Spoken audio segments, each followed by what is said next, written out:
Magandang araw pala sa lahat. Ako nga po pala si Ruel Manalo. Mukhang may bago kang target, Ella. Hoy, hindi no. Di ako pumapatol sa mas matanda sa atin. Hay, naku yung isa dyan. Siguro pati mga professor kahit may asawa na ay nilalandi. Yung aswang! Ella, yung aswang!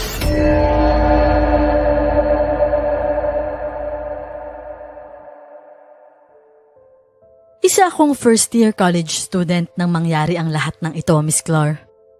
Nung panahong mahilig akong gumimik, alamin ang mga bagay-bagay sa paligid ko. Lalo na sa makamundong tawag ng laman. Lahat gagawin ko, makuha ko lang yung gusto ko. Nagagawa ko lang naman ang lahat ng yon dahil hindi ako pinagbibigyan ng mga magulang ko. Masyadong mahigpit, minsan nakakasakal. Pero hindi ko alam na may ibig sabihin pala ang lahat ng yon. Ako po si Ella at ito ang aking kwento. Bago ko po simula ng istorya, huwag kalimutang mag-subscribe bilang suporta sa ating channel. Magandang umaga sa lahat, class! Gusto ko lang sabihin na sa susunod na araw na ang gamutan ko. Kaya hindi muna tayo magkikita-kita, ha? Pero wag kayong mag-alala at may papalit naman sa akin. Para hindi naman kayong mapag-iwanan sa subject natin.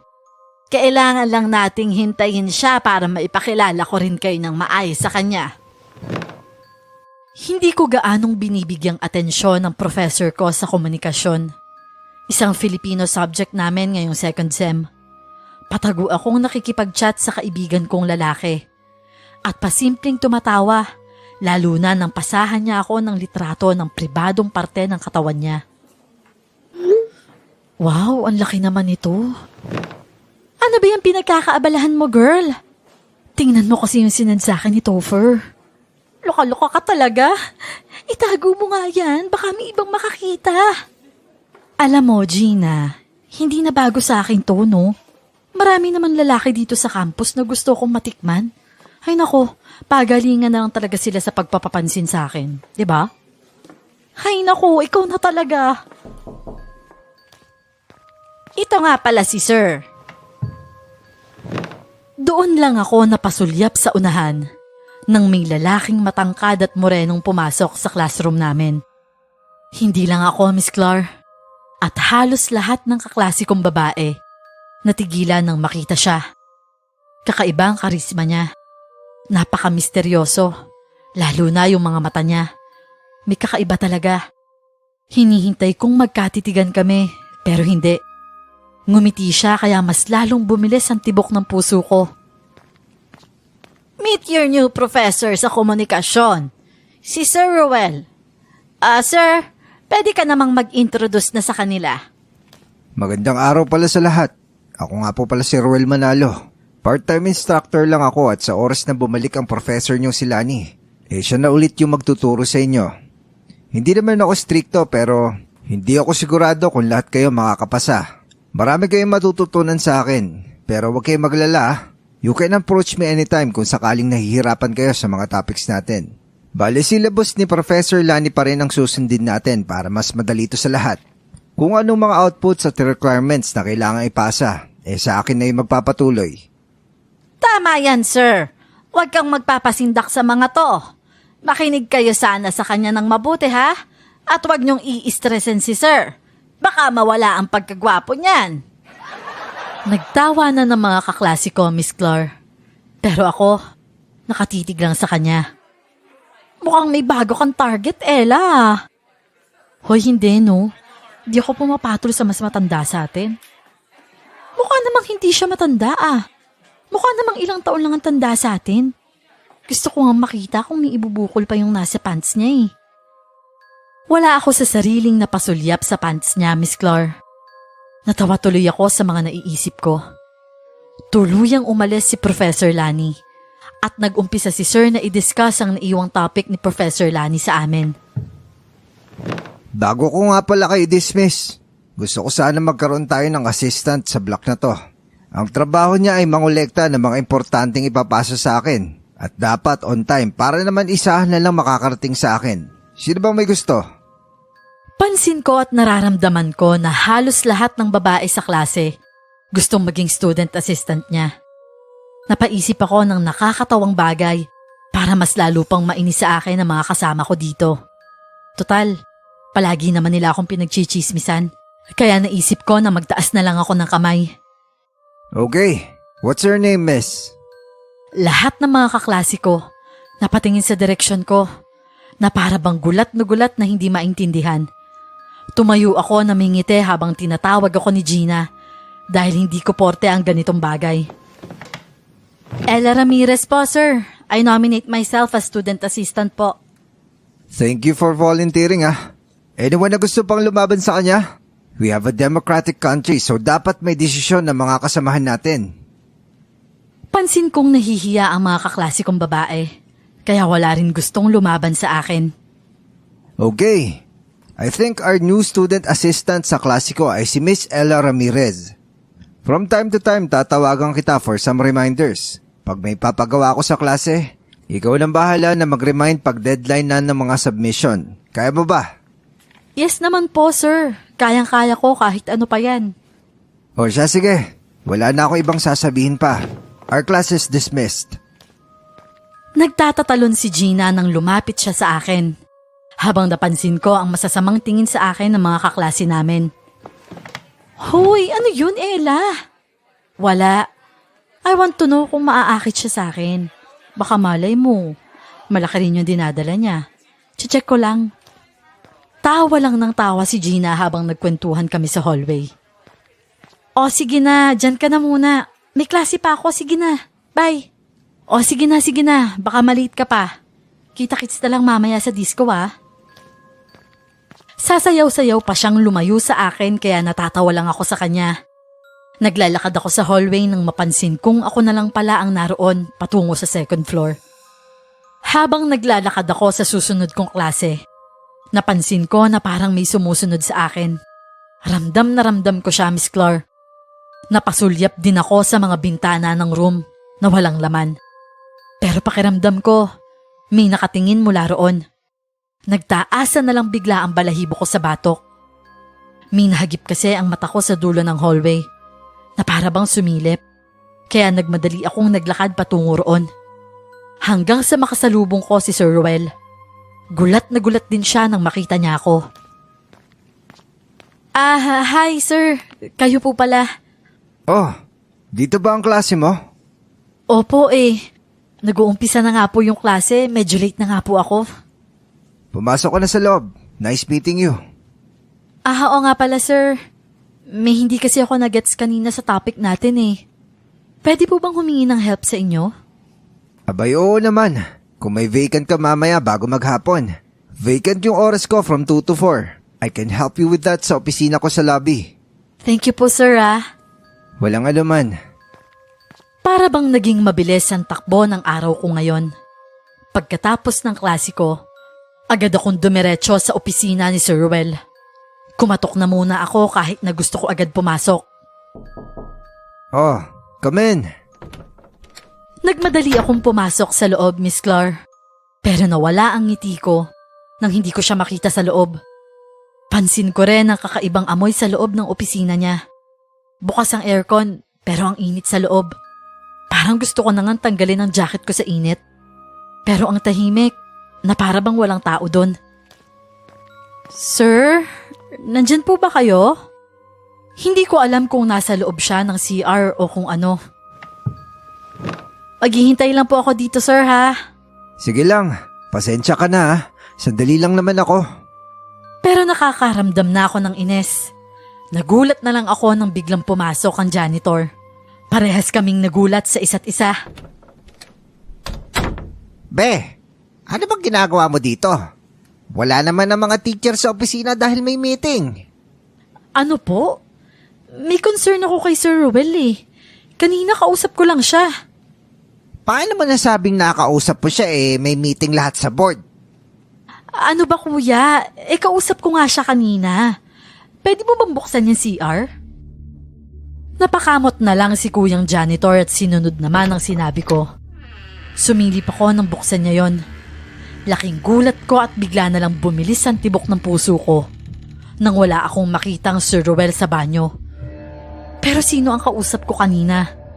Sumagot pa nga siya eh. Napansin ko rin na lumamig na ulit ang silid. Kung may concern ka sa teacher mo, doon ka dumiretso sa board. Baka pwede ka naman sumingit para kausapin nila.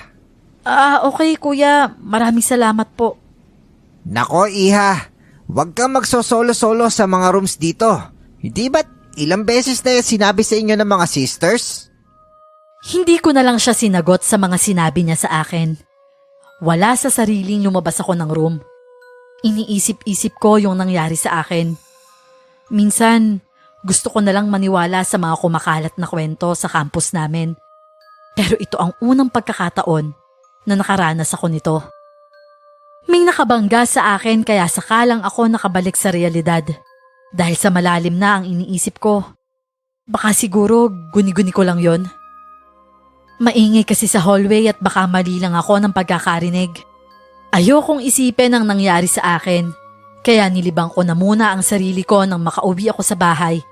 Para sana magbihis ng damit bago dumiretso ng disco. Wala na naman ang mga tao sa bahay kaya malaya akong gumala at magpagabi sa labas. Habang nagbibihis, napansin ko ang lalaking nakatayo sa labas ng bahay namin. Natatanaw ko siya sa bintana, Miss Clar. Dahil parang nakatingala siya sa akin. Sinara ko na lamang ang bintana. Baka kasi isa sa mga stalker na manyaki sa campus. Sanay na ako sa ganon dahil sa sobrang pagkagusto nilang matikman ako. Pero naniniwala pa rin naman ako sa consent. Hindi ako magpapakama sa hindi ko type. Hay naku Ella, bakit naman ang tagal mo? Yun naman ang bungad agad sa akin ni Gina pagkadating ko ng disco.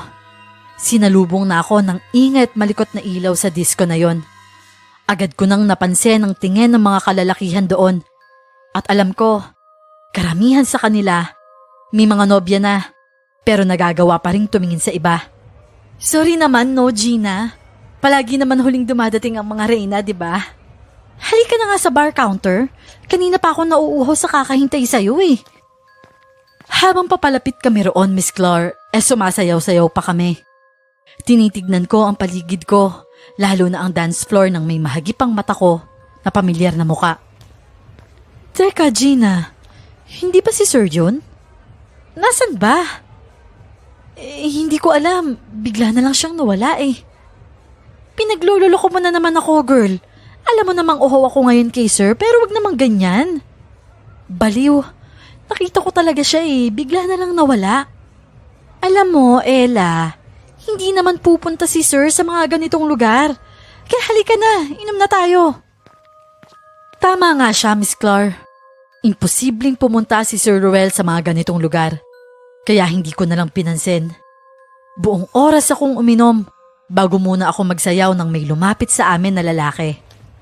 Miss, can I buy you a drink? Meron na kami dito oh. Hindi mo ba nakikita? At saka kaya naming bumili ng sarili naming drinks. Nagtawa na ng mga kasama nito na para bang nasupalpal ko siya.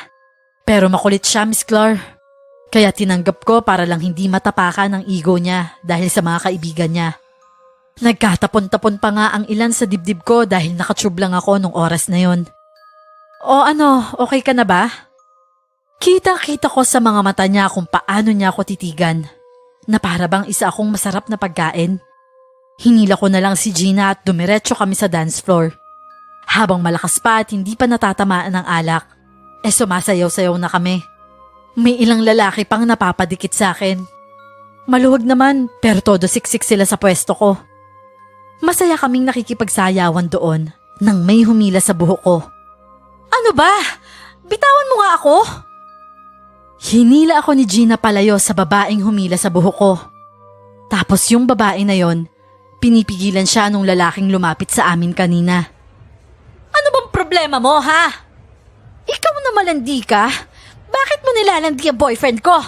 Aba, at ako pa talaga ang sinisisi mo sa kalandian ng boyfriend mo. Kung matinong kang babae, hindi ka kakausap basta-basta ng ibang lalaking may girlfriend. Bakit? In the first place, alam ko bang may jowa yan? Siya nga ang lumapit sa akin eh.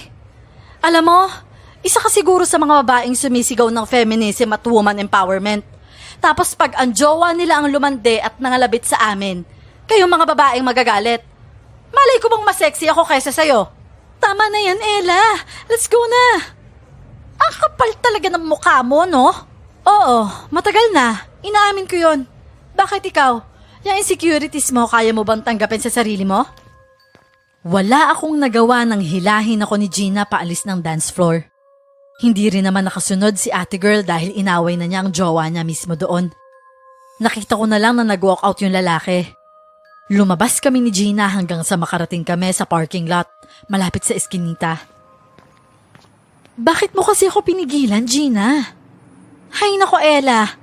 Tandaan mo, pumunta tayo dito para magpakasaya, hindi para makipag-away. At saka hindi naman tayo maiintindihan nun.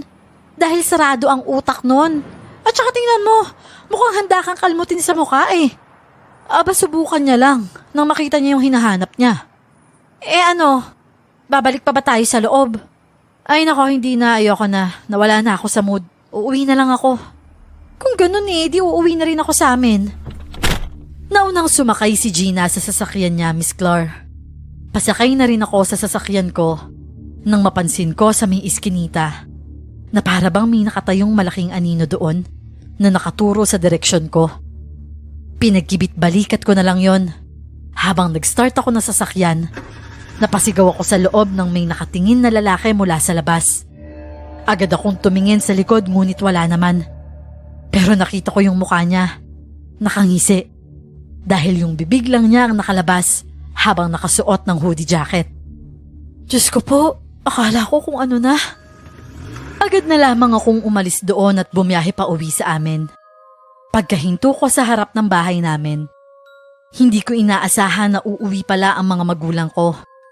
Hindi ko na lang pinansin at pagbukas ko ng pinto, nakaupo sila sa sala na para bang hinihintay ang pagdating ko. Lalagpasan ko na sana sila, lalo na't hindi maipinta ang mukha nila. Lumapit sa akin si mama at saka ako sinampal. Hindi ka na nagtandang bata ka? Ano ma, tapos na ba kayo? Wala ka na talagang modo. Pinalaki ka namin at lahat-lahat tapos ganyan ka. Hindi ka na talaga nagtatanda. Ano bang gusto mong gawin namin nang hindi mapariwara ang buhay mo? Wala ako sa mood para sa sermon mo, ma. Magpapahinga na ako. Alam kong pagod din kayo kaya magpahinga na rin kayo. Sanay na ako sa sermon ni Mama, Miss Clar. Kaya kabisado ko na rin ang sasabihin niya. Dumiretso ako sa kwarto ko, narinig ko pa rin ang reklamo ni Mama kay Papa kung bakit ako nagkaganito. Napansin ko ngayon na bukas ang bintana ko. Samantalang kanina, bago ko umalis sinara ko siya. Pumapasok ang malakas na hangin sa labas, kaya nilapitan ko para sana isara. Nang mapansin ko na naman yung lalaki sa sidewalk, nakatingala sa direksyon ko. Hindi ko gaanong makita ang mukha niya, Miss Clar, dahil medyo madilim sa part niya. Ano bang trip ng lalaking to? Sinara ko na lang ang bintana at pati na rin ang kurtina bago ako bumalik sa kama para magpahinga nung mga oras na yon. Kinaumagahan ay maaga akong nagising dahil sa kung anong ingay at kalabog sa pinto ko. Ayoko pa sanang bumangon pero naririnig ko ang talak ni Mama. Wala akong nagawa kundi bumangon at pagbuksan si Mama ng pinto. Hindi ko tinago ang pagkadismaya at inis ko sa kanya. Tinignan niya lang ako mula ulo hanggang paa. Nasuot ko pa ang damit ko kagabi sa bar. Ano na naman bang problema niyo, Ma? Kung may kailangan kayo o may sermon kayo, mamaya na lang. Inaantok pa ako at saka puyat ako. Kailangan ko pang mamahinga. Mag-ayos ka na at sasama ka sa amin. Saan ba, Ma? Sa simbahan. Sumama ka sa amin nang mahimasmasa naman yung pag-uugali mo. Hindi ka na nakakasimba kaya ka nagkakaganyan. Walang koneksyon tong ugali ko, Ma. Kung nagsisimba man ako o hindi. Huwag ka nang maraming sinasabi. Sasama ka sa amin ng papa mo sa ayaw at sa gusto mo. Mas lalo akong nainis nung talikuran niya ako, Miss Clar. Ayokong lumabas ng ganito kaaga. At mas lalong ayokong umalis ng bahay para lang magsimba. Hindi naman ako ipokrito katulad ng iba dyan, na magsisimba lang pero pag nasa labas na ng simbahan, talo pa si Satanas sa mga ugali. Alam kong makikipagtalo lang sa akin si Mama at sesermonan niya ako pag hindi ko nasunod ang gusto niya. Kahit na inis na ako, Nag-asikaso na ako at bahala na ako sa susuotin ko. Pagkatapos kong mag-makeup, bumaba na ako at hindi na talaga nakaligtas ang suot ko sa mama ko. Anong klaseng damit yan, Ella? Sabi ko magsisimba tayo. Hindi pupunta sa kung saan. Bahay ng Diyos? Ganyan ang damit mo? Ano bang problema sa damit ko, ma? Okay naman ah. Hayaan mo na. Kailangan na natin umalis at baka malit pa tayo sa misa. Wala namang nagawa si mama at napangisi na lang ako. Sumakay na kami sa sasakyan ni Papa at siya ang nagmaneho. Kalahating oras ang nakalipas nang makarating kami sa simbahan, Miss Clark. Pagbaba ko pa lang ay pinagtitinginan na ako ng mga taong nasa labas at papasok ng simbahan. Tingnan mo na lang ang tingin ng mga tao sa'yo dito. Dahil sa suot mo ay kaya nagkakasala sila. Hindi ko kasalanan yan, ma. Nasa isip na yan ng mga tao. Bakit ba naman kasi ganyan ang tinuturong kaisipan ng simbahan? Tumigil nga kayo. Nakakahiya sa simbahan. Kaya pwede ba kahit isang oras lang manahimik kayo? Hindi na mapigilan ni Papa ang inis niya sa amin at sinaway na niya kami. Nauna siyang naglakad papasok na para bang nahihiya siyang kasama kami. Mukha lang kaming perpektong pamilya, pero kabaligtaran yon sa tingin ng lahat. Sobrang layo, Miss Clark. Naupo siya sa kanang parte at sa may gitna kung saan may bakanting upuan pa. Doon sa loob, ramdam ko ang titig sa akin, mapabata man o matanda, babae man o lalaki. Sanay na ako sa ganitong mga titig na mapanghusga at minsan bastos. Ayoko rin namang depensahan ang sarili ko. Kung ano ang gusto nilang isipin, nasa kanila na yon. Mag-uumpisa na ang misa nang makaramdam ako ng tawag ng kalikasan. Aalis na sana ako sa kinauupuan ko nang hawakan ako ni Mama sa kamay para pigilan ako. Ano ba, Ma? Saan ka ba pupunta, Ella? Iihi ako. Kailangan kong umihi kesa dito pumutok ang pantog ko. Ano ba? Mas nakakahiya yun. Baka dahilan mo lang yan, ha? At baka kung saan ka na naman pumunta, bumalik ka rito kaagad. Hindi ko maiwasang hindi mapairap sa sinabi niya at saka lang niya ako binitawan. Sa may gilid na ako dumaan, Miss Clark. May hallway doon at may mga butas na animoy pinto patungo sa hardin ng simbahan. May iilan lang na naglalakad at mas gustong magdasal sa mga ribulto. Pero mas marami pa rin ang nasa misa. Kumaliwa ako hanggang sa makarating ako sa dulong pasilyo na bahagyang mas madilim kumpara sa kabilang hallway. Natigilan ako nang makaramdam ako ng pagtaas ng balahibo ko sa batok. Ramdam ko, Miss Clark, yung parang may nakatingin sa akin. Palinga-linga ako sa pagtataka na baka may kasabayan ako. Pero wala namang iba kundi ako lang. Pumasok na ako sa loob. Wala ring tao roon kundi ako lang. Pumasok na lang ako sa unang cubicle at nagsara para sana makaihi na ako. At baka mahimatay na ang mama ko sa kakahintay sa akin. Mawala lang ako ng ilang minuto. Akala mo ay lalayasan na siya. Ilang segundo lang habang nasa loob ako, bumukas ang pinto na para bang may pumasok. Hinayaan ko lang yon, Miss Clark. Pero nagulat ako nung kumatok siya sa pinto kung nasaan ako. May tao dito. Ano ba? Hindi ka ba marunong tumingin? Pero muli siyang kumatok, Miss Clark. Hinayaan ko na lang siya sa ginagawa niya. At nang makapag-flash ako, tumigil din siya. Pero yung anino niya sa ilalim ng pinto, pumapasok pa rin kaya alam kong nandun siya sa labas. Napaisip ako na baka pinagtitripan lang ako. Napatingin ako sa taas ng pinto at nakita ko na nandun ang kamay niya. Sa sobrang inis ko ay hinawakan ko yon. Bad trip to ah, hindi makaintindi. Sa inis ko ay binuksan ko ang pinto ng patulak. Wala na akong pakialam kung anong mangyari sa kanya. Siya naman ang nag-umpisa, Miss Clark. Paglabas ko tinignan ko kung saan banda siya tumilapon. Pero laking gulat ko na wala man lang akong nakita na kahit sino roon. Ang tahimik ng buong banyo. Ni hangin, walang pumapasok. Nandun na naman ang pakiramdam na para bang may nakatingin sa akin.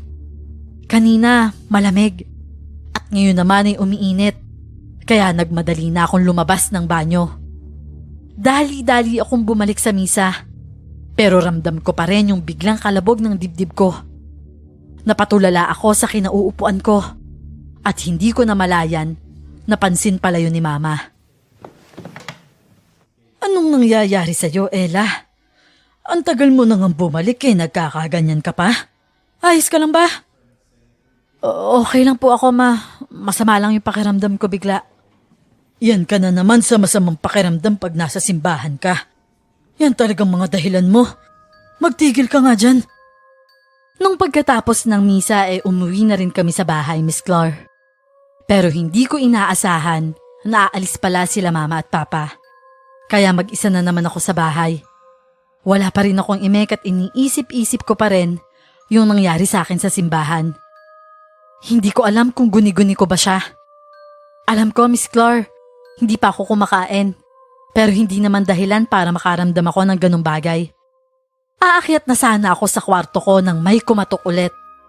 Kaya inis na inis akong bumaba dahil baka may nakalimutan na naman sila Mama.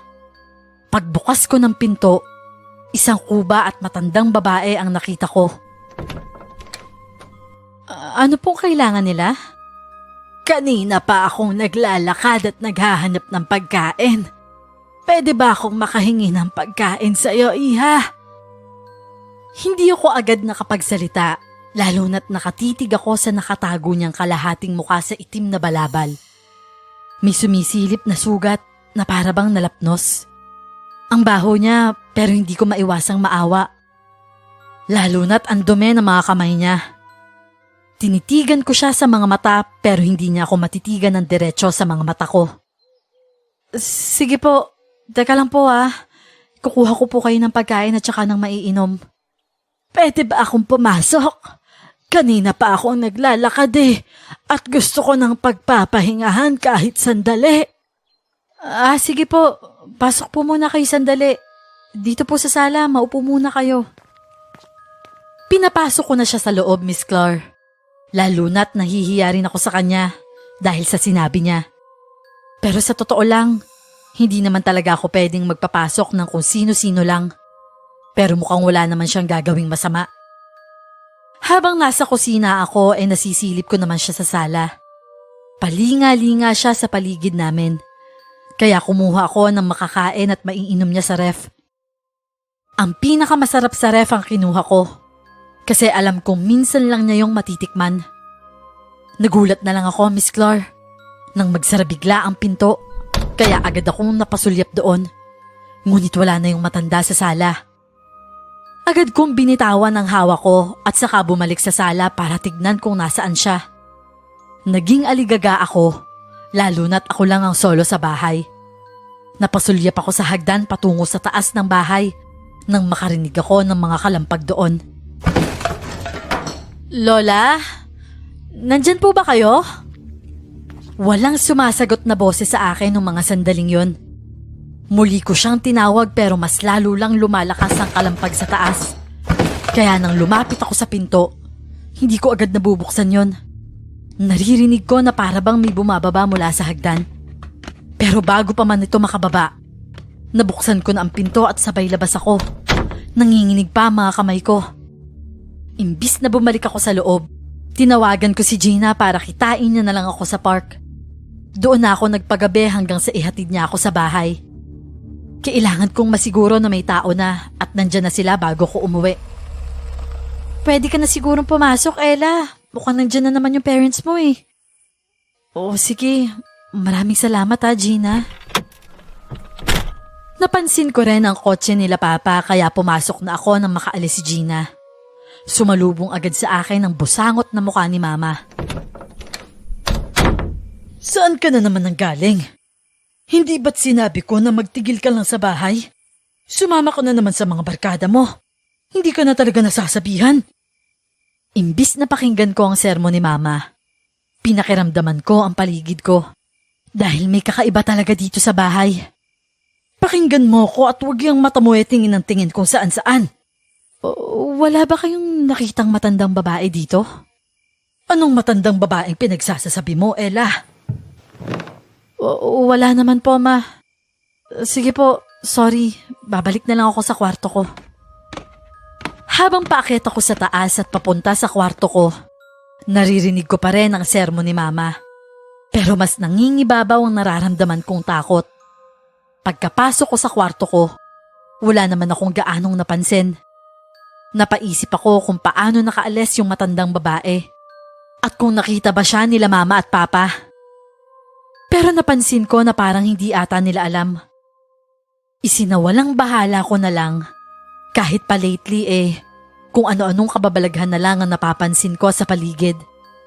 Kinaumagahan pagbaba ko ng kwarto ko, nakita ko silang abala sa kusina. Hindi ko na lang sila inintindi at sumakay na lang ako ng sasakyan ko pagkalabas ng bahay. Wala rin naman akong balak na makipag-usap sa kanila dahil puro sermon lang ang maririnig ko. Makalipas ng 1 oras nakarating ako sa campus namin. Naglalakad ako sa hallway nang hilahin ako sa gilid ni Gina. Ano bang problema mo, Gina? Ang aga-aga Alam mo na ba yung balita, sis? Ano na naman daw yon? Chismis na naman tungkol sa nang agaw daw ako. Hindi yun. Yung babaeng nakaaway mo kagabi sa disco. Kalat na kalat sa buong campus yung nangyari sa kanya. Taga-kabilang university lang pala yun Namatay daw kagabi. Ano? Anong namatay? Yung iskinita malapit sa parking lot ng disco. Doon daw nahanap yung bangkay Hindi ko nga alam kung anong nangyari, pero yun lang yung sagap ko. May mga kumakalat nga na litrato sa buong social media Pero tinitake down daw ng mga nag-iimbestigang pulis. Tapos, alam mo ba, may isa pang chismis. May gumagala-gala daw sa lugar natin, lalo na daw dun sa may inyo. Ano naman daw yun? May matandang babae daw na gumagala-gala Tapos sasabihin, hihingi ng pagkain tapos iinom ng tubig. Balita daw, yun yung sinasabi niya sa mga bahay-bahay. Ang sabi daw, pagod daw siya galing sa biyahe. Basta, mukha daw nakakaawa. Madalas daw pinupuntirya yung mga nag-iisa sa bahay. Tapos, binibiktima daw yung mga yun. Balita nga daw, aswang yun Hindi nga kilala kung saan yun galing. Basta ang sabi, kinakain daw yung lamang loob ng mga biktima. Tapos iniinom daw yung dugo hanggang sa mamatay. Ano ba yan? Nakakatakot. Nagulat ako sa kwento ni Gina, Miss Clar. Naalala ko yung matandang babae kahapon na pumunta sa bahay para lang manghingi ng tubig at pagkain dahil pagod daw siya sa paglalakad. Hindi kaya ang kwento niya at yung naranasan ko kahapon parehas lang? Tapos sis, ang sabi pa, ilang bata at dalaga na daw ang nabiktima nun kagabi. Hindi mo ba alam yun? Hindi ako nakasagot agad, Miss Clar. Lalo na't kanina pagkapasok ko, may mga dumadaan na ambulansya. Ang akala ko kung ano lang yun na pala yun. So kung hindi pala ako lumabas kahapon nung may naramdaman na ako, baka naging biktima na rin ako. Ano Ella? Okay ka lang ba? Oo naman. Hindi lang kasi ako nag-almusal kaya ganito ako ngayon. Iniisip-isip ko yung kwento ni Gina, Miss Clar. Alam kong masama ang ugali ko. Pero hindi ko hiniling sa kapwa ko na mamatay sila o mawala sa mundo. Hindi ko ugali yun. Pero grabe yung nangyari sa kanya. Hindi pa rin ako makapaniwala. Habang nasa klase kami, agad na nag-vibrate ang phone ko sa bulsa ng dress ko. Agad ko yung kinuha. At isang GC namin ang may bagong mensahe. Nang silipin ko kung ano yon, isang litrato. Nabigla ako lalo na't naliligo na ito sa putik at dugo niya. Bukas ang dibdib nito hanggang sikmura.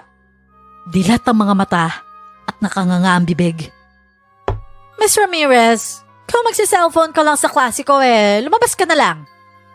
Tinginan sa akin ang mga kaklase ko at hindi na ako nag-atubiling makipagtalo sa kanya. Agad din ako lumabas ng klase at dumiretso sa banyo. Para akong masusuka sa nakita ko.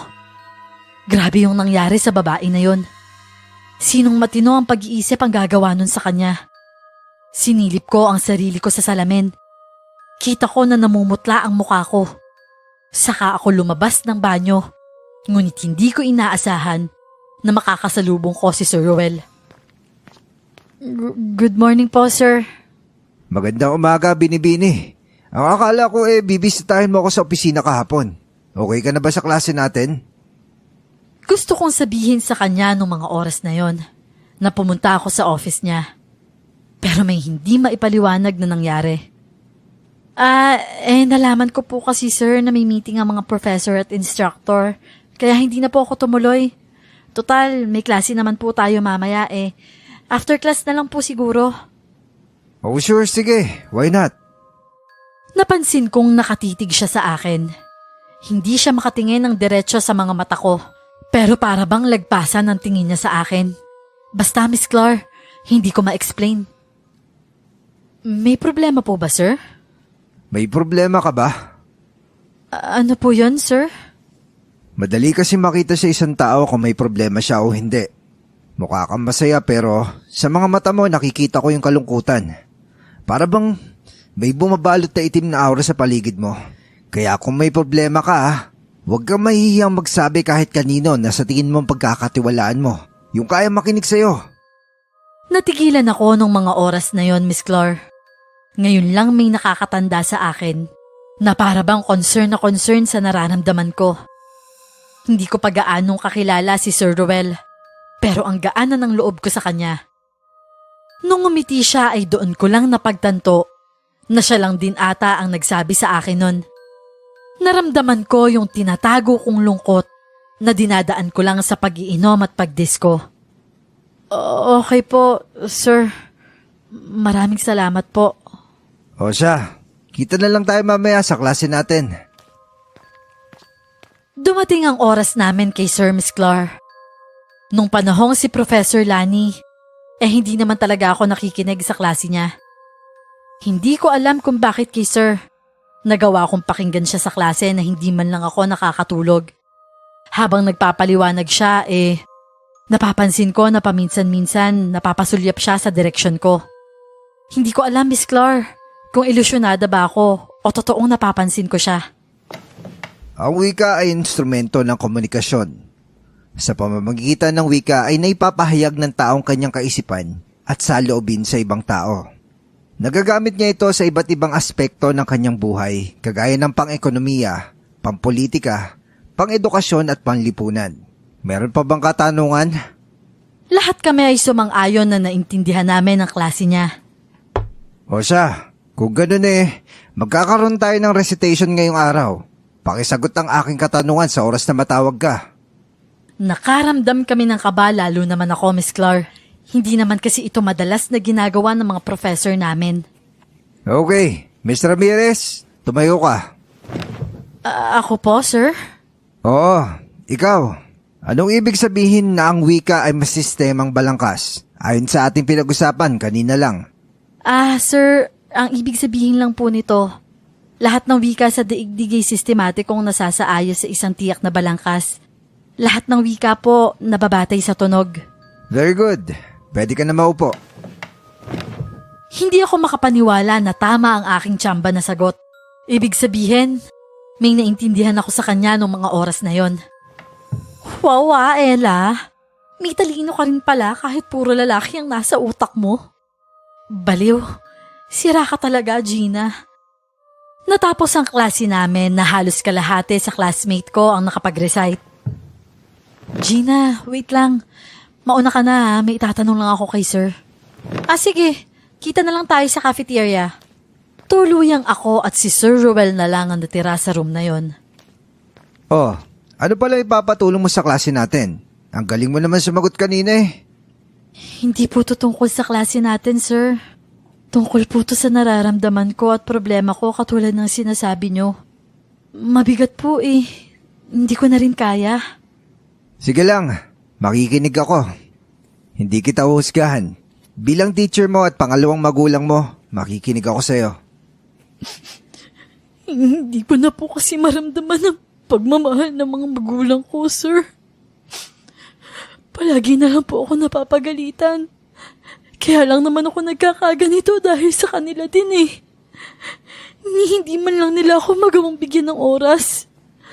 Sa mga mata nila, palagi na lang matigas yung ulo ko at wala akong alam. Kaya pinaninindigan ko na lang yung paniniwala nila.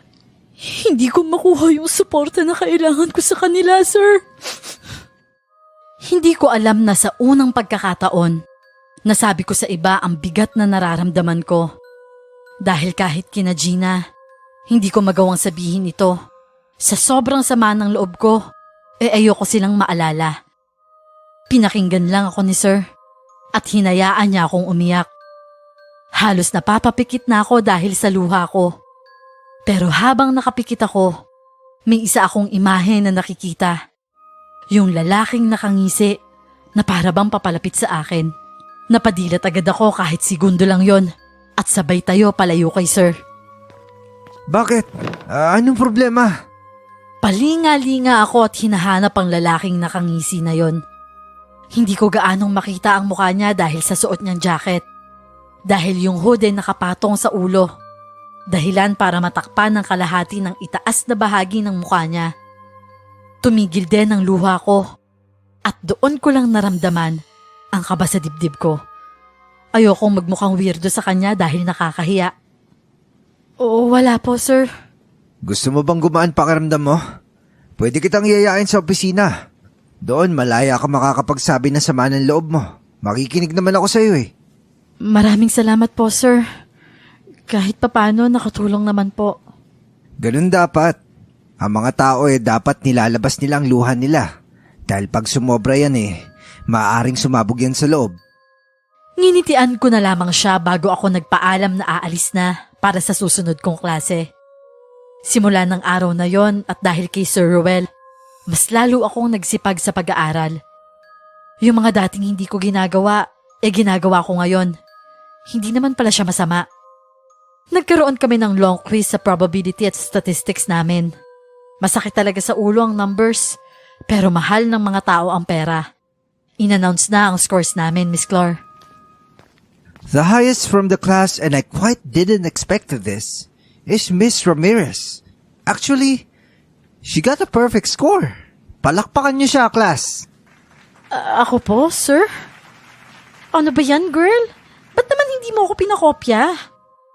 Hindi ko inaasahan yon, pero pansin ko na hindi rin yon inaasahan ng mga kaklase ko. Lalo na't mas nataasan ko pa yung mga alam kong matatalino. Natapos ang klase namin at patuloy sa pagpaparinig ang mga iba kong kaklase. Sinasadya nila na marinig ko talaga yung sinasabi nila. Hay, naku yung isa dyan. Siguro pati mga professor kahit may asawa na ay nilalandi para lang makakuha ng grades na mataas at maka-perfect score. Anong sabi mo?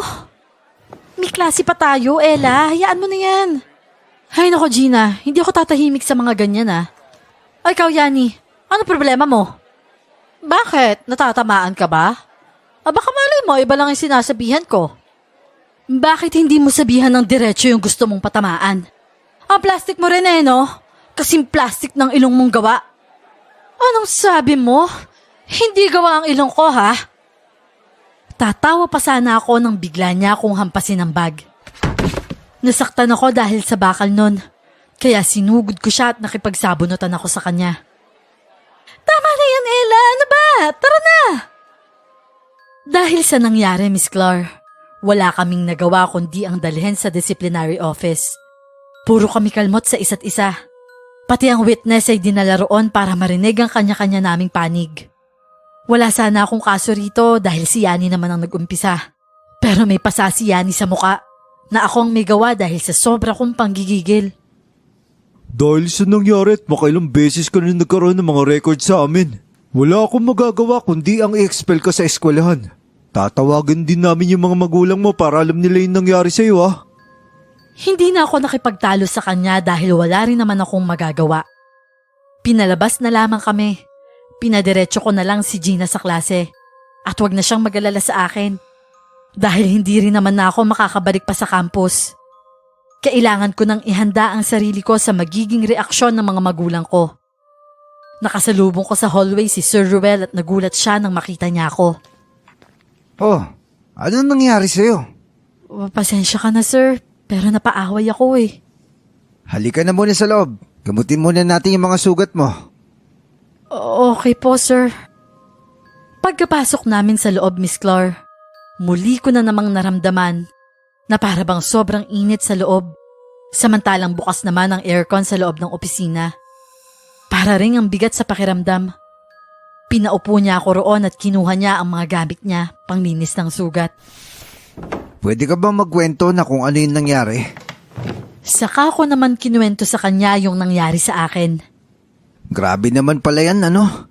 Minsan unfair talaga ang mga rules sa mga campuses at university. Gusto mo bang mag-appeal tayo? Tutulungan kita para makuha mo yung tamang proseso. Wag na po, sir. Ayoko po na pati kayo magka-issue.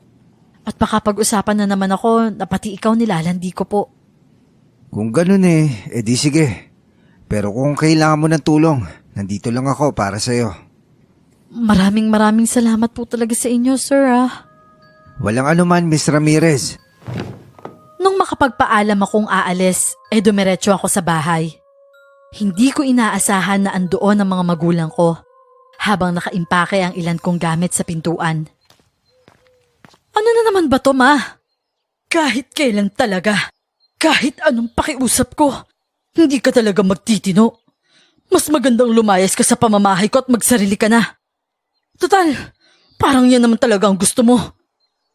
Hindi ako makapaniwala, Miss Clar. Hindi ko alam kung paano ko ba ipagtatanggol ang sarili ko. Kung hindi dahil sa amin, wala ka rito, Ella. Hindi ko alam kung bakit lumaki kang ganyan. Lahat naman ng gusto at luho mo ibinigay namin sa'yo. Ito ang tandaan mo. Walang magulang ang gustong mapariwara ang anak nila.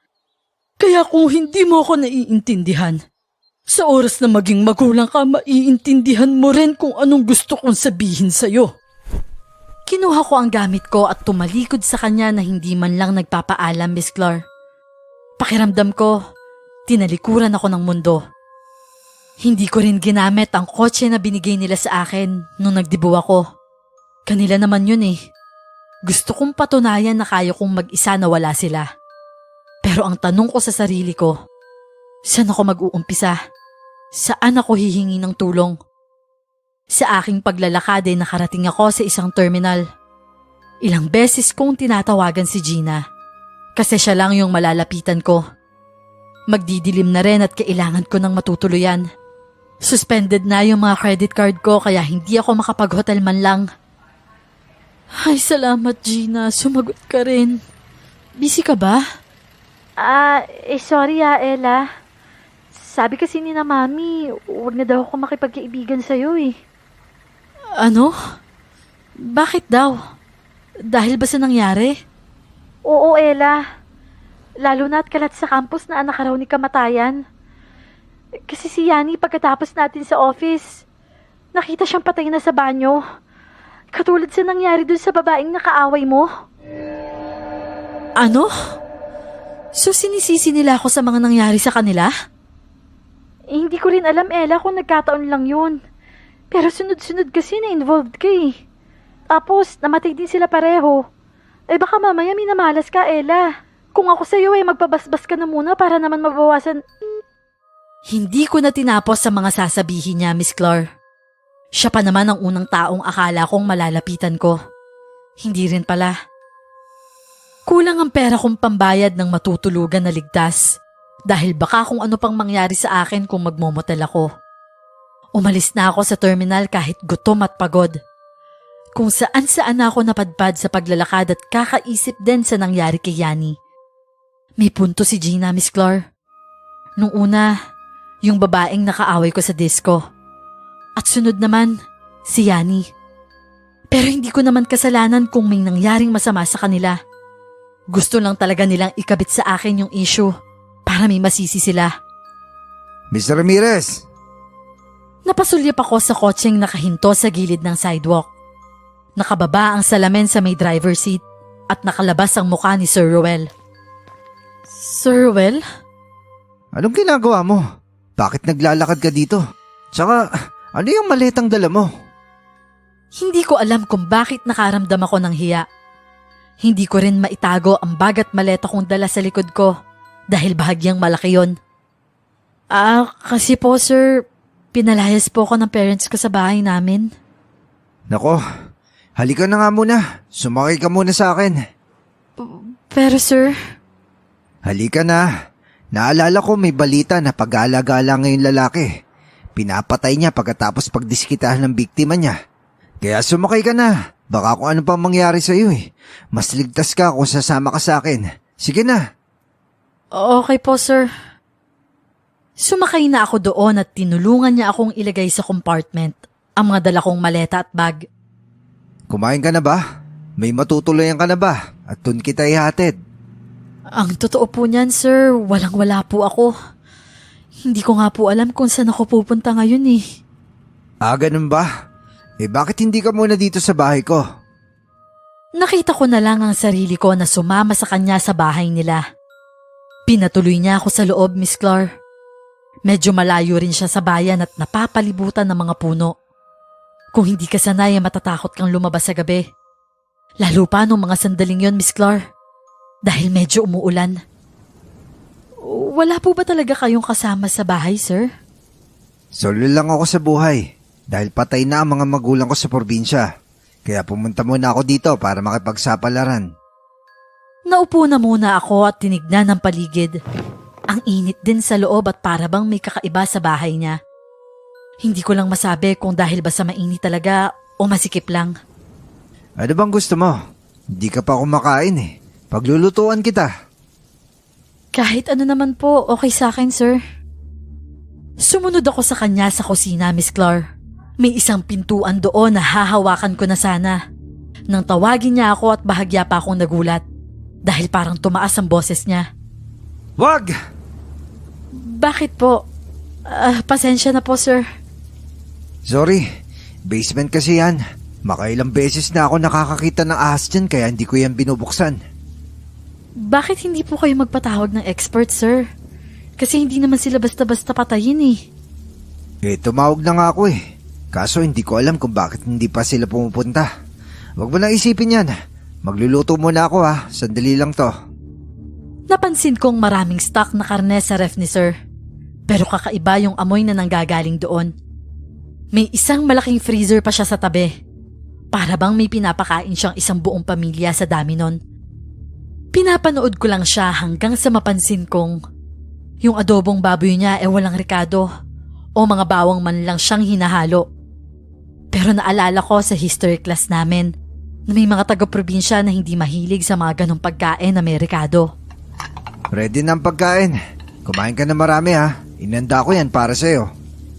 Maraming salamat po ha, sir. Kain lang na kain. Napansin ko na medyo hilaw pa yung karne.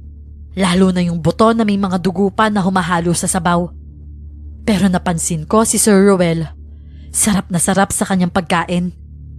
Pinilit ko na lang nasakyan ang trip niyang kainin ko ang karne kahit na hirap ako. Masarap sana ang lasa nun, Miss Clar, kung hindi lang hilaw ito at may kasamang rekado. Sino ba naman ako para magreklamo? Pinakain na nga ako ng libre. Kung hindi ko lang kailangan, hindi talaga ako magtsatsaga doon, Miss Clar. Sa taas may silid doon na sobra para sa'yo. Pwede ka doon hanggat wala ka pang nakukuhang matutuluyan. Kung gusto mo pwede ka naman dito kahit kailan mo gusto. Nako, nakakahiya naman po, sir. Baka po pumunta na lang po ako sa tita ko bukas. Baka po pwede po ako doon. Medyo malayo nga lang. Ako na lang ang nagpumilit na maghugas, Miss Clar. Habang nasa taas siya at inaayos ang magiging kwarto ko. Habang mag-isa ako, nararamdaman ko na para bang may kakaiba. Tinignan-tignan ko ang paligid ko. Pero wala talaga. O sadyang na paranoid lang ako. Napasulip ako sa pintong bawal ipabukas ni Sir Ruel. May 3 katok mula sa loob nun ang aking narinig. Muli kong pinakinggan ngunit wala naman. Kaya muli akong napabalik sa aking ginagawa. Muli akong napasulyap sa pinto na yon nang may sumigaw mula roon. Saka ako napasulyap sa hagdan kay Sir Ruel. Oh, bakit parang gulat na gulat ka? May nangyari ba? Wala naman po, sir. Mabilis lang po talaga ako magulat. Ganun ba? Tapos na rin po pala ako, sir. Oh, halika na sa taas para makapagpahinga ka na. Nang makaakyat kami sa taas, okay naman sa magiging kwarto ko. Pero bahagyang madilim sa hallway at masikip. Hindi kasi ako sanay na walang bintana sa kwarto. Kaya yon ang una kong napansin. Pero hindi ko na yun inopen sa kanya dahil nakakahiya naman. Total, isang gabi lang naman ako doon. Okay na ba to sa'yo? Opo naman sir, okay na po to sa akin. Maraming salamat po talaga ah. Iwan na kita Kaya kung may kailangan ka tawagan mo lang ako dahil magkatabi naman yung kwarto natin. Okay, sige po sir. Sa kanya ako iniwan, Miss Clar. Wala akong sariling banyo sa kwarto na yon.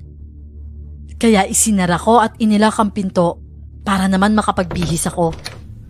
Humiga na ako pagkatapos. Hindi ako komportable kahit pamalambot ang kama. Hindi ko alam kung anong oras ako nakatulog. Hinayaan ko lang na bukas ang ilaw ng kwarto. Parang segundo lang nang naalimpungatan ako, Miss Clar. Hindi ko maigalaw ang katawan ko.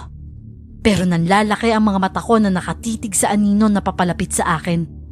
Malaking anino. Habang tumatagal ay bumabagal ang paghinga ko. Gusto kong sumigaw, pero hindi ko magawa. Hanggang sa tuluyan akong magising. Pinagpapawisan ako at ang bilis ng tibok ng puso ko. Nakarinig naman ako ng katok, Miss Clar. Napakalakas nun. Bumangon ako sa kama ko at sinilip ang hallway. Ngunit wala naman at tahimik. Nanggagaling sa baba ang ingay. Kaya bumaba ako sa hagdan at mas lalong lumakas ang ingay dahil galing ito sa pinto ng basement. Nang huminto ako roon ay huminto ang ingay. Idinikit ko ang tenga ko sa pinto at halos mapaatras ako nang mabingi ako sa sigaw mula sa loob nun. Sa gulat ko ay nagawa kong ipilit na buksan ang pinto ngunit nakalakto. Aakyat na sana ako nang marinig ko ang paa ni Sir Ruel na pababa. Hindi ko alam, Miss Clar, kung bakit nakaramdam ako ng takot sa kanya. Kaya nagtago ako sa ilalim ng bar counter. Ang lakas ng kalabog ng dibdib ko. Sinilip ko siya, lalo na't malapit ako sa ref kung saan siya huminto. Nagliwanag, kaya sana hindi niya ako nakita. Pero may isa akong napansin. May kamay na nakasilip at mukha sa loob ng ref. Napatakip ako sa bibig ko para hindi ako makagawa ng ingay. Nilabas niya ang kamay na yon sa lamesang maliit at saka nilantakan. Kinain kahit hilaw pa ito. Pero mukha siyang kamay ng tao. May tumutulo pang dugo kaya hindi ko masikmura ang ginagawa niya. Hindi ko alam kung bakit kinakain yun ni Sir Miss Clar. Kita-kita ko na sinunod naman niya yung ulo ng isang babae na may kasama pang buhok. Binalatan niya ito kaya kitang-kita ang loob nito. Nanginginig ako habang nakatago sa sulok. Muli ko na namang narinig ang sigaw mula sa basement. Pero ngayon, mas malinaw. Tulong! Pakawalan niyo ako rito! Manahimik ka dyan. Ikaw nang susunod ko dito, huwag ka mag-alala. Doon ko napagtanto na hindi guni-guni ang aking naririnig. Tama ako na may tao roon. Pero paano na lang kung ako ang isunod ni Sir? Napansin kong lumabas siya sa likod nang buksan niya ang pinto. Narinig ko ang mga uwak at kakaibang huni, kasabay ng alulong ng isang aso. Nakakakilabot, Miss Clar. Parang gusto ko na lang bumalik sa amin. Saka naman ako umalis sa pwesto ko at tumakbo pabalik sa kwarto ko. Nilak ko ang sarili ko. Para akong aatakihin sa puso. Napaatras ako sa gulat nung parang binabalibag ang pinto. Agad akong humiga sa kama at saka nagtago sa kumot para magkunwaring tulog. Pinagdadasal na sana hindi ako mahalata. Ella, gising ka pa ba? Nakakakilabot ang boses niya, Miss Clar. Nagtataasan ang balahibo ko dahil sa boses niya. Hindi ko alam kung paano niya nabuksan samantalang nila ko ang pinto. Ako na ba ang susunod? Naramdaman ko ang pag-upo niya sa likod ko. Naramdaman kong inaamoy-amoy niya ang buhok ko at sinusuklay-suklay. Gusto kong sumigaw at humingi ng tulong, pero hindi pwede. Matulog ka na mahimbing, mahal. Akong bahala sa'yo. Walang sino man ang maaaring umapi sa'yo hanggat nabubuhay ako. Dito ka lang. Aalagaan kita hanggang sa makarami tayo ng lahi natin. Nangingilabot ako lalo sa mga pinagsasasabi niya. Matagal bago siya umalis sa tabi ko at sinara ang pinto ng kwarto. Doon lang ako nakahinga ng maayos. Napansin ko na lang na lumuluha ako sa takot. Umalis ako sa kama at saka hinanap ang phone ko sa bag. Ngunit nawawala ito. Kahit ang tablet ko, wala doon. Ano ba yan? Sino kumuha noon? Isa lang ang nasa isip ko, Miss Clark. Baka kinuha ito ni Sir Ruel nung siya mismo ang nagbuhat ng mga gamit paakyat sa kwarto ko. Parang mababaliw na ako sa kakaisip. Hindi ko alam kung bakit sa sobrang tanga ko, sumama ako sa kanya. Kaya ba sobrang bait niya sa akin? Dahil may balak pala siyang masama. Ngunit hindi naman mababakas sa mukha niya na may gagawin siyang ganon. May iba pa siyang biktima maliban sa akin. Sa sobrang galit ko sa sitwasyon at kamalasan ko, nagawa ko na lang lumuha. Walang bintana kaya hindi ko mapagtanto kung umaga na ba o hindi. Pero sa sobrang tagal ko sa sulok, pakiramdam ko, inabot ako ng umaga, lalo na nang marinig kong kumatok si Sir Ruel. Pero hindi siya pumasok. Ella, kung gising ka na pwede ka nang bumaba para mag-almusal. Kailangan ko na rin pumasok sa trabaho. Wala akong imik, Miss Clark. Hinintay kong matahimik ang buong bahay. Pero narinig ko na para bang may papaalis na kotse. Kaya agad akong lumabas ng kwarto ko. Bumaba na ako pero muli ko na namang narinig ang kalabog sa basement. Tulong! Tulungan niyo ako! May tao ba dyan? Si Ella to. Bakit ka nandyan? Ella, tulungan mo ko, please. 1 linggo na ako dito. Yung isa kong kaibigan, kinain na niya. Alam kong isusunod niya na ako. Please, hayaan mo naman ako tumakas. Kailangan kong makabalik sa pamilya ko. Sinong gumawa sa'yo nito? Yung aswang. Ella, yung aswang. Si Ruel. Ano? Aswang siya? Oo. Hindi ko alam kung anong klaseng aswang siya. Pero kailangan kong bumalik ng probinsya. Alam kong hinahanap pa rin ako ng mga magulang ko. Ano? Naguguluhan ako. Paano ako maniniwalang nagsasabi ka ng totoo? Humingi siya ng tulong sa pamilya namin, Ella. Kailangan daw niya ng yaya at katulong para sa anak niya dito sa Maynila. Tinanggap niya kami, pero ganito ang ginawa niya sa amin. Wala naman siyang anak, Ella. At nadiskubre namin na aswang siya. Takot siya sa mga rikado o bawang. Hilaw ang pagkain niya kinakain. Kaya please, tulungan mo ko. Tumakas na tayo. Baka ikaw ang isunod niya. Hinanap ko yung susi para sa pinto ng basement. Palinga-linga ako sa paligid lalo na sa kusina. Alam kong nandito lang yon. Sandali lang. Hahanapin ko yung susi. Hintayin mo ako. Umakyat ako sa 2nd floor at pumasok sa kwarto niya. Bumungad agad sa akin ang nakakasulasok na amoy. May mga tuyong mantsa ng dugo sa kama niya. Nagkalat ang kakaibang bagay na ngayon ko lang nakita. May nakapatong na nag-iisang susi sa lamesa, kaya agad kong kinuha yon. Bumalik ako sa baba, Miss Clark. Pagsuksok ko ng susi, nagmatch ito at dahan-dahan kong binuksan. Isang babae ang bumagsak sa paanan ko. Payat na siya at may mahabang buhok. Maraming salamat, Ella. Umalis na tayo kung pwede lang. Oo, aalis tayo dito. Inalalayan ko siya na makatayo. Pero ang bigat niya, Miss Clark, kaya bahagya pa akong nahirapan. Nung bubuksan ko na ang pinto nakalak ito mula sa labas. Diyos ko po, ano ba yan? Bakit, Ella? Nakalak sa labas. Sandali lang. Pinaupo ko siya sa dulo ng hagdan. Naghanap ako ng maaring gamitin ng pambasag sa salaming parte ng pinto. Hanggang sa makuha ko ang upuan na bakal doon sa may bar counter. Ngunit laking gulat ko. Nang pagbalik ko wala na siya sa hagdan. Papalapit na sana ako sa pinto nang may lumundag sa akin. Dahilan para bumagsak ako sa sahig at mabitawan ang hawak ko. Tumama pa ang likod ko sa lamesa. Kaya napamura ako sa sakit. Nasa ibabaw ko na yung babae kanina. Pero malayong malayo na ang itsura niya ngayon. Sobrang lakas niya, Miss Clark. May mahaba siyang dila at pangil na para bang lagari. Sinakal niya ako at nagpupumiglas ako. Bitawan mo ako! Walang iya ka! Isa ka rin pala sa kanila! Pinilit kong maabot ang hawak ko kanina kahit isang kamay lang. At saka hinampas ito sa katawan niya. Nilagay ko ang buong lakas ko roon kaya napabitaw siya, Miss Clar. Para siyang aso na umaangil sa sakit tuwing natatamaan ko siya hanggang sa mawalan siya ng malay.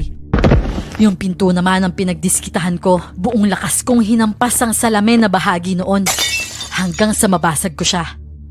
Lumusot ako roon ngunit nagising na pala ang halimaw na yon at hinihila ang legs ko pabalik. Nagulat na lang ako nang may makita akong pamilyar na muka. Nakatayo at nakasilip mula sa hagdan. Yung matandang babae na dumalaw sa bahay namin. Ngayon kitang-kita ko yung mukha niya. Inaamag na ang kalahating mukha nun na para bang sunog na may uod na lumalabas galing sa mga butas nito. Mas lalo akong nagpursige na makalabas doon. Halika dito, iha. Kailangan mo pa kaming busugin. Huwag ka nang mahiya. Halika dito. Mga walang iya kayong lahat. Bitawan mo ako, hayop ka. Sinipa-sipa ko ang mukha niya, Miss Clar, hanggang sa mabitawan niya ako. Wala na akong pakialam sa mga bubog na dumidikit at tumutusok sa palad ko. Makalabas lang ako doon. Ngunit hindi siya nakasunod sa akin palabas dahil nasisilaw siya at parabang nasasaktan sa sinag ng araw. Hindi ko na siya hinintay pa na habulin niya ako. Kaya tumakbo na ako palayo. Hindi ko alam kung ilang oras akong nagtatatakbo hanggang sa makalabas ako ng highway. Ilang oras din akong ganon. Pagod na pagod pero wala akong balak tumigil. Laking tuwa ko rin nang makita ko ang highway. Parang gusto ko siyang halikan at saka napahiga roon sa pagod. Wala na akong pakialam na tumatama ang sinag ng araw sa mukha ko kahit masakit sa mata. Napaluha ako dahil sa karanasang nangyari sa akin, Miss Clar. Bakit ka naman humihiga dyan, iha? Please, dalhin niyo po ako sa pinakamalapit na police station. Kailangan kong matawagan ang mga magulang ko. Hindi ko alam kung naintindihan ako ng matandang babae.